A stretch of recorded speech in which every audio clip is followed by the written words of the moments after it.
If you think writing began with poems and myths, this video is going to break that illusion.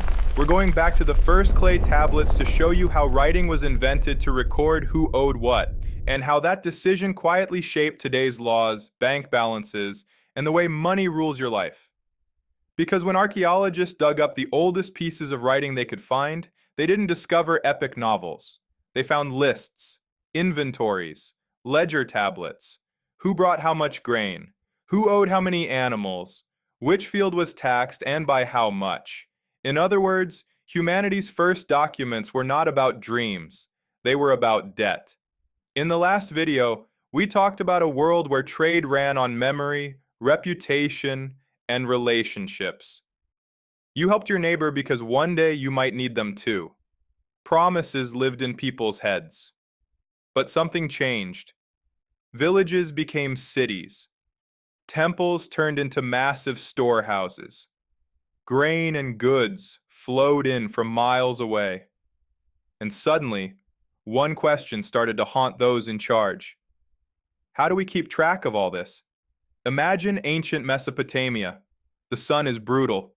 Fields stretch out around a city of mud brick walls and towering temples. Farmers bring in their harvests, sacks of barley, jars of oil, flocks of animals. These don't just go anywhere. They go into the temple. From the outside, the temple is a sacred place.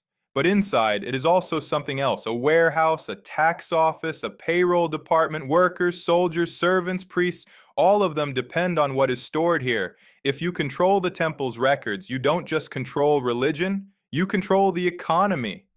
At first, people tried to solve this problem with simple tricks, knotted strings, notched sticks, small clay tokens shaped like cones, spheres or discs, each token standing for a certain amount of grain, oil, or animals. Writing didn't begin with myths. The first clay tablets weren't stories, they were debt records. Who brought grain, who owed animals, who paid tax. You could seal these tokens inside a clay ball. As long as the ball stayed closed, everyone knew the tokens and the quantities they represented were still inside. But there was a problem. You had to break the ball to check what was in it. So one day, someone had a simple but revolutionary idea. Instead of putting the tokens inside, what if we pressed their shapes onto the outside? Now the information lived on the surface. You didn't need to open anything. You just needed to read the marks. That moment, pressing the symbol of a thing into clay, is one of the quiet turning points in human history. Because from that point on, you no longer needed the actual token. You just needed the sign. A wedge in the clay could stand for a jar of oil. Another sign could stand for 10 measures of barley. Combine a few symbols, and you have a sentence. This person owes this much to this institution. This is not poetry. It is proto-spreadsheet. And it worked. Priests and scribes could finally manage flows of goods far beyond what any human memory could handle. They could record what came in, what went out, who deserved a ration, who was in debt. Writing, at its birth, was not a tool of free expression. It was a tool of control. That's why the first writers weren't artists. They were accountants. We like to imagine the invention of writing as a cultural explosion. In reality, it began as admin. Humans did not sit down and say, let's record our deepest feelings. They said, let's make sure no one cheats the temple. If that sounds cold, look around your own life. Think about where writing actually shows up every day. Contracts, receipts, bank statements, email terms and conditions you scroll past, lease agreements, invoices, fine print, clauses, conditions. Most of the writing that governs your life is not about emotions. It is about obligations, who owes what, to whom, by when. We are still living in the world that those first clay tablets created. Back in Mesopotamia, very few people could read or write. Scribes were trained for years. They belonged to a small, powerful class. If you couldn't read, you couldn't check the records yourself. You had to trust what the scribe told you. Here is what you owe. Here is what you are owed. They were the human interface to the system. Today, almost everyone can read letters on a screen, but very few people speak the real language of our financial system. The moment symbols were pressed into clay, power changed hands.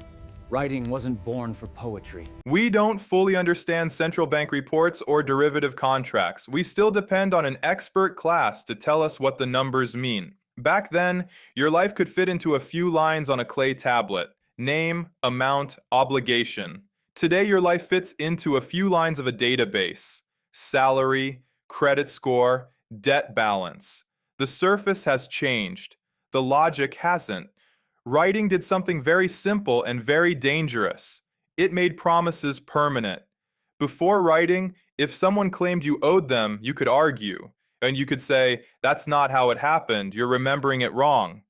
After writing, the conversation changed. Now it was, this is what's written. And in a system built on written records, what's written tends to win. Trade once ran on memory and trust. But as villages became cities, temples became warehouses. Grain. The moment a society starts trusting marks in clay more than words in the air, the balance of power shifts, from those who live the reality to those who record it. That's why the question, why was writing invented, is not academic. It goes straight to the core of how power works. If you think writing was invented for stories, you see culture. If you see that writing was invented for grain, debt, and tax, you see control. The truth is it was both, but in that order. First control, then culture. First lists, then legends. Once the system of marks was in place, humans did what humans always do. We started using it for more. Prayers, laws, myths, letters, edicts. But the thing that set its pace was always the economy. States and temples poured resources into training scribes because they needed records, not novels. The novels came as a byproduct. There is one more twist. By turning work, grain, and tax into written symbols, writing quietly taught us to think in abstractions. You were no longer just a person working in a field. You were X days of labor. Your harvest was no longer just food. It was Y measures of barley. When everything becomes units on a tablet, it becomes much easier later to turn those units into money, because money is nothing more than a universal abstraction of value. Writing didn't just record the economy, it rewired the way we could imagine it. It taught us that life can be compressed into lines and numbers, and once you accept that, coins and banknotes and digital balances are just the next steps in the same story. In this video, we've stayed at the level of words and marks, how promises moved from mouths to clay. In the next video, we'll follow that logic one step further. We'll look at how those records turned into full-blown measurement systems, how this much barley became a standardized unit of value, and how that unit slowly morphed into proto-money long before anyone carried coins in their pockets. If this gave you a new way of seeing writing and trade, don't forget to subscribe to the channel and watch the other videos. The history of money is a mirror of humanity, and we're only just beginning to look into it.